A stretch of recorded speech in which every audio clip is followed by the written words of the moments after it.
Buen día, hermanos. Que Dios los bendiga. Gracia y paz sean a todos ustedes. Vamos a hacer una oración antes del sermón. Oremos. Señor y buen Dios, le agradecemos, Padre, porque nos ha traído con bien a este servicio de adoración.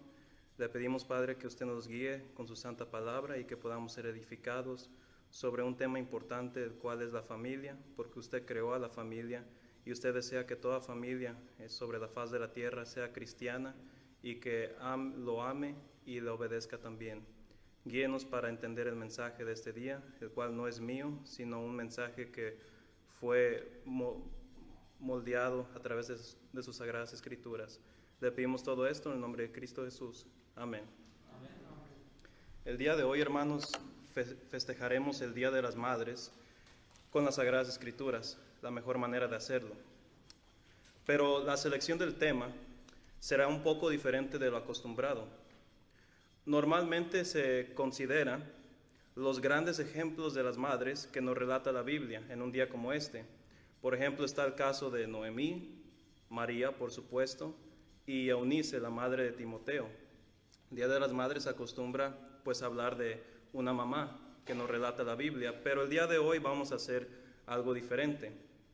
En vez de confinar el tema del día de hoy con una madre en específico de la Biblia, decidí hablar sobre lo que más le interesa a una madre, la cual es su familia. Allá afuera tenemos decoraciones y una decoración dice el corazón del hogar es la mamá, y yo estoy seguro que todos creemos eso, y estoy seguro también de que sabemos muy bien que lo que más le interesa a una madre es a su familia. Entonces, como sabemos bien también, el día de hoy a toda familia nos interesa honrar a nuestras madres, o en el caso de los maridos, a sus esposas, quienes son en muchas maneras madres para ellos también. En este mismo momento, toda familia desea regalarle todas las flores, todos los chocolates y toda cosa decorativa a nuestras mamás. Pero el mejor regalo que una familia le pueda dar a la mamá es que tengan juntos una vida cristiana genuina. Y si hay una madre que desea algo más que eso, déjenle sugiero que reconsidere sus deseos del día de hoy. Podrá decir una mamá aquí, bueno, está bien una familia cristiana, pero prefiero boletos a Cancún, o prefiero ir al cine, o no, a mí sí denme chocolates. Pero no, les sugiero que reconsideren sus deseos el día de hoy. Ese es el mejor regalo que le podemos dar a nuestras mamás y principalmente es la mejor manera que podemos glorificar a nuestro Dios desde la perspectiva práctica de nuestras vidas. El hecho es que toda buena madre desea que sus hijos primeramente amen a Dios y que lleven a cabo una vida que refleje ese amor. Y por supuesto lo mismo aplica hacia el esposo. Eso es lo que define, en mi opinión, una familia cristiana. El hecho es que una buena madre desea que su familia sea cristiana. Y tales mamás pueden detectar cuando su familia es verdaderamente cristiana, cuando primeramente su familia pone a Dios primero en sus vidas.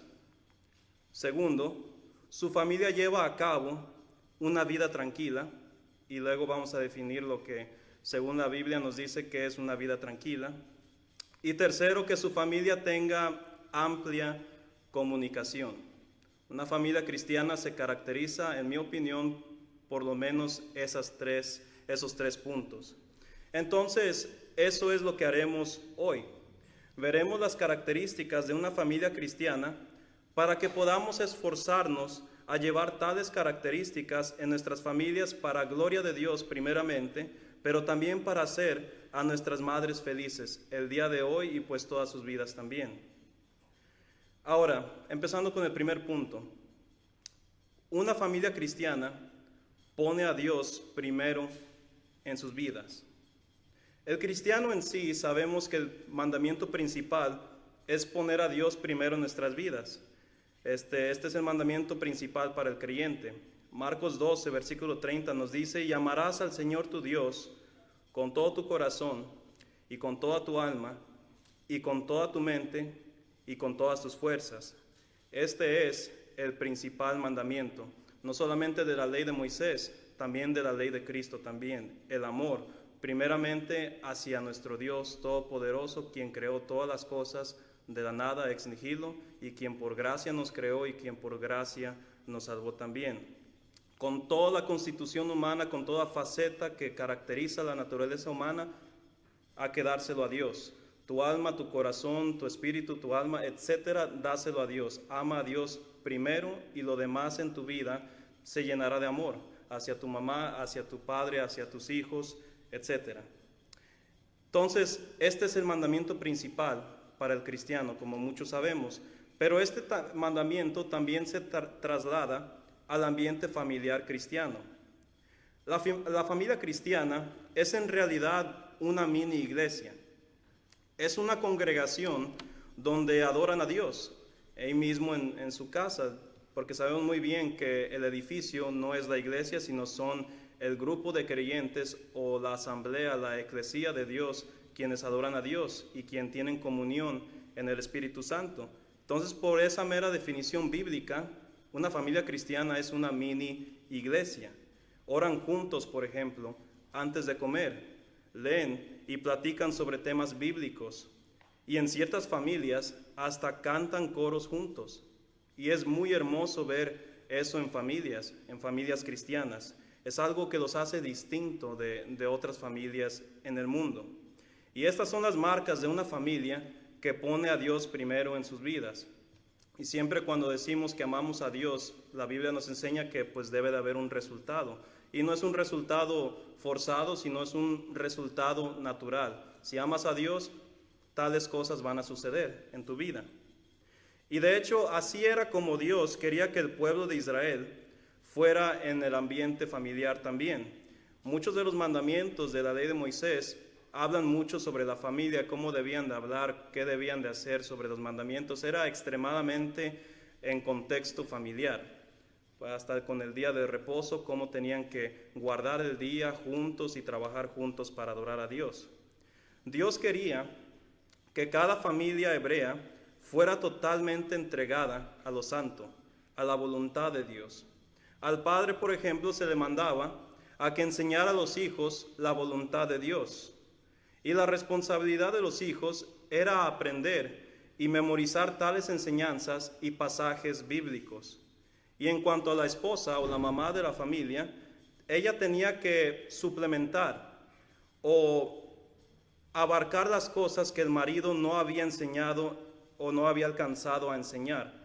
Y esto es aparte del ejemplo que le debían de poner a sus hijos. Un ambiente muy familiar, un ambiente altamente espiritual. Consideren los siguientes textos. En Deuteronomio, capítulo 6, versículos 4 al 7, no estoy seguro si está en la pantalla, ahí está. Dice así: Oye Israel, Jehová nuestro Dios, Jehová uno es, y amarás a Jehová tu Dios de todo tu corazón y de toda tu alma y con todas tus fuerzas.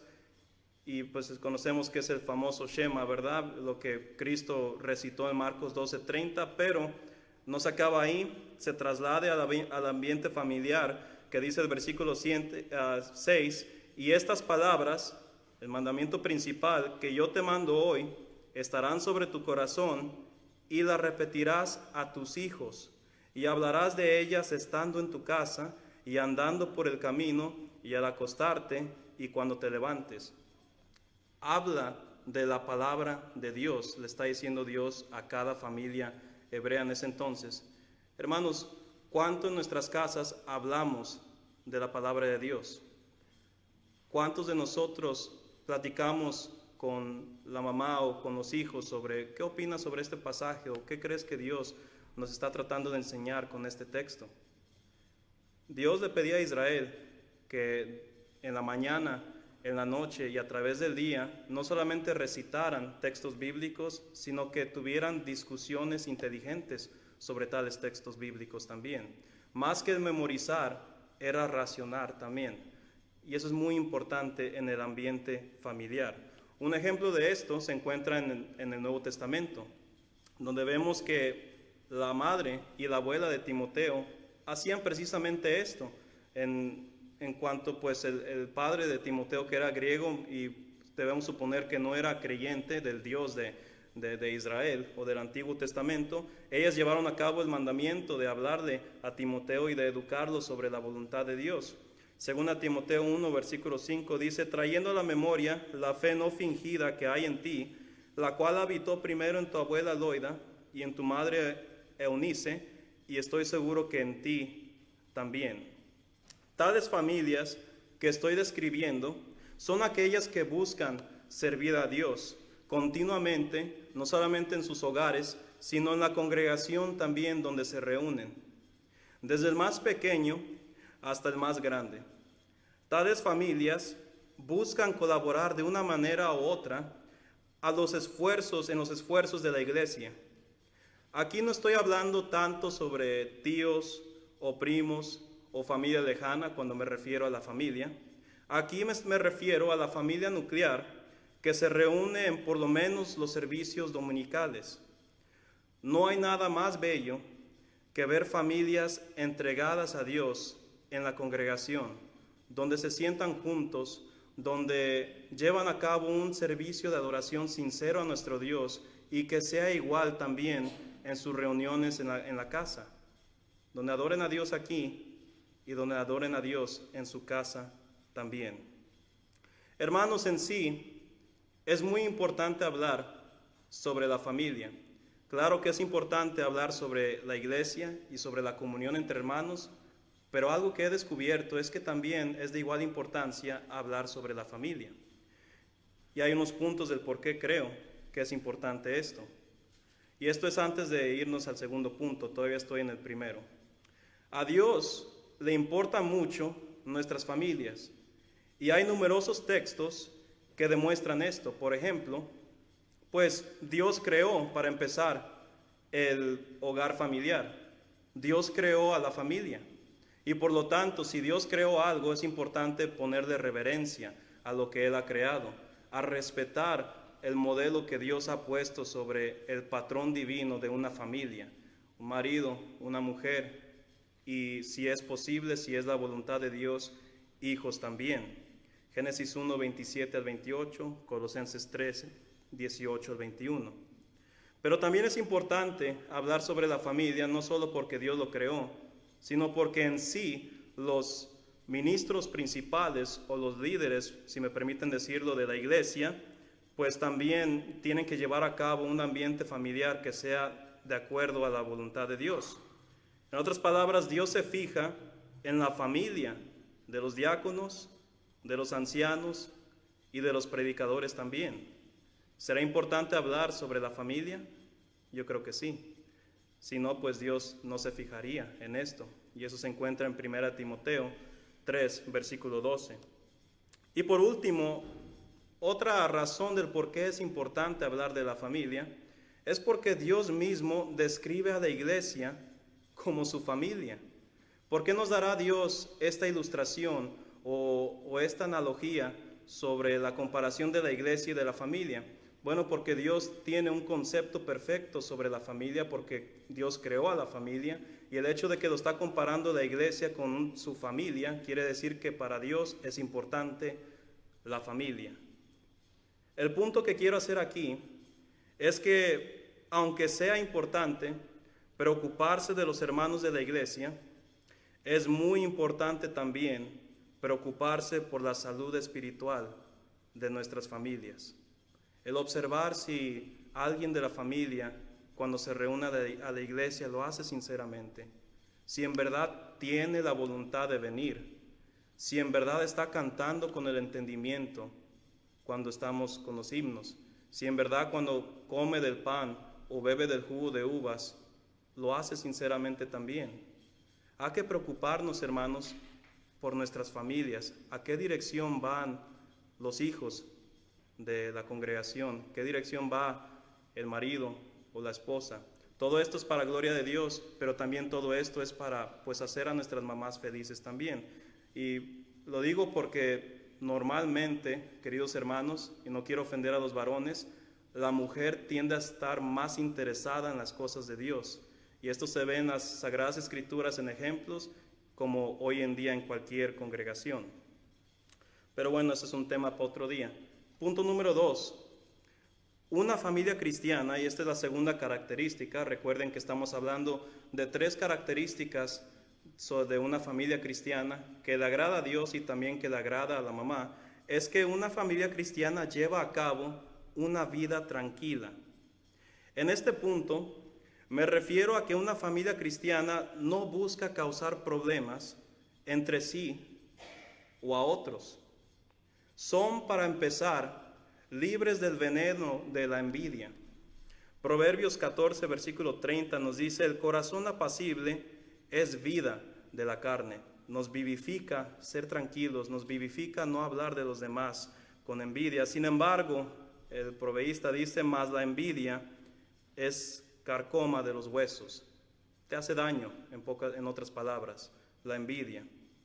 Una familia cristiana son libres de ofender o de causar daño con sus palabras también. Santiago capítulo 3, versículo 6 nos dice: y la lengua es un fuego, un mundo de maldad.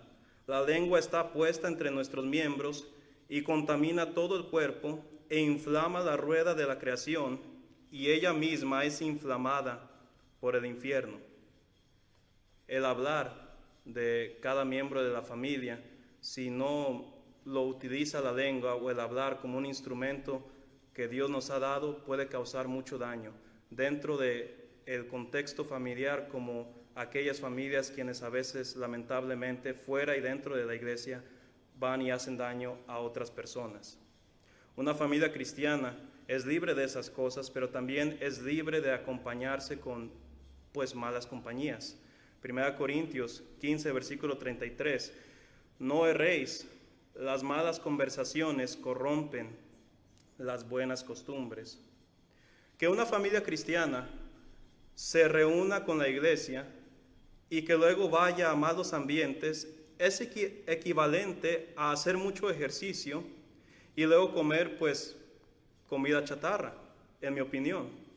La abundancia de comida chatarra echa a perder el poquito ejercicio que se hace.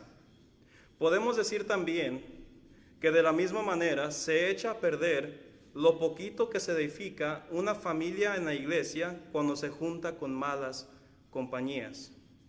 Ahora, la base para que una familia cristiana tenga una vida tranquila es, ya lo hemos visto, es el amar y obedecer a Dios. Una familia que deja que el Espíritu Santo los guíe les traerá tranquilidad aún en momentos difíciles de prueba o de tentación. La tranquilidad de la que estoy hablando no se refiere a que una familia no pueda hacer otras actividades más que orar o estudiar. No hay nada de malo en que juntos vean tele o que juntos salgan a pasear o se rían, etc. No hay nada malo en eso, pero es obvio a lo que me refiero aquí.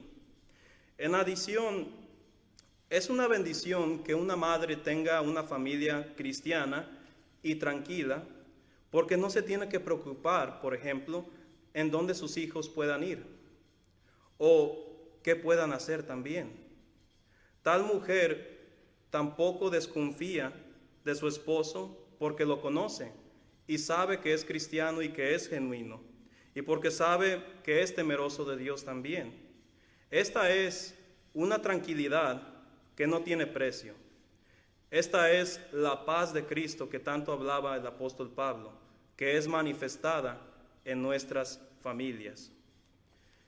Y punto número 3, una tercera característica es que una familia cristiana tiene amplia comunicación. En las Sagradas Escrituras se nos instruye a tener una amplia comunicación entre hermanos. Se nos manda a que seamos transparentes cuando hay un problema entre hermanos. Mateo capítulo 18, 15 al 20 nos dice esto.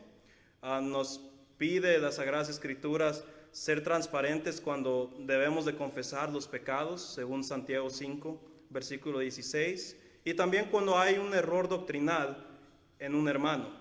Siempre se anima a que hablemos. y que razonemos y que platiquemos si hay un problema entre hermanos, si hay una confusión doctrinal, etc.